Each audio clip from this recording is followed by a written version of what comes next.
we go.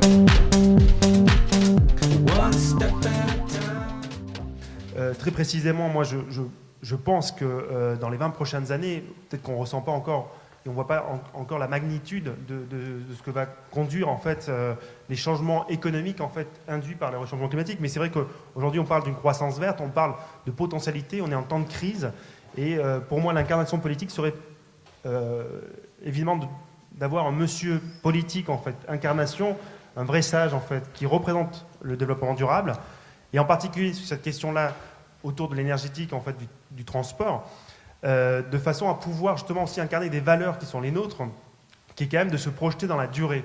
Or, le fait de ne pas avoir une dimension politique autour du développement durable aujourd'hui au niveau européen, pour moi, est finalement une boîte vide, parce qu'on fait des promesses, mais on sait que derrière, il n'y a pas d'ambition politique forte, et que derrière, il n'y a pas de moyens associés. Or, s'il n'y a pas une personne qui incarne ça, une personne que je verrais parfaitement à côté d'un monsieur Pesque, en fait, qui soit capable de donner justement des idées autour de comment profiter et donner de nouvelles idées en fait, sur une croissance verte aujourd'hui concrète, qui, au-delà même de l'investissement, puisse aussi distiller sur qu'est-ce qui se fait dans différents pays et qui permettent aussi de mettre à jour quelque part les connaissances autour de ça au niveau des décideurs politiques qui sont quand même d'une génération où ces questions en fait, du vert n'apparaissaient pas.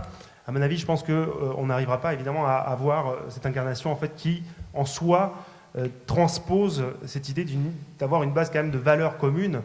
Une d'entre elles est quand même une question aussi de traiter des problèmes globaux qui étaient à l'origine en fait de l'Union européenne.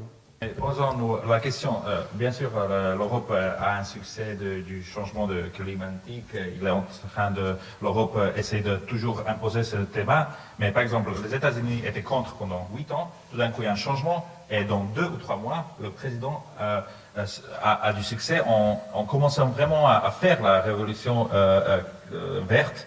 Tandis qu'en Europe, on en parle, on fait des livres vert, blanc, tout, mais en fait, sauf faire la révolution climatique. Donc, on répond maintenant au problème de leadership, et on revient vraiment à la question, qu'est-ce qu'on a fait du mal pendant les derniers 20 ans qu'on doit ne pas répéter?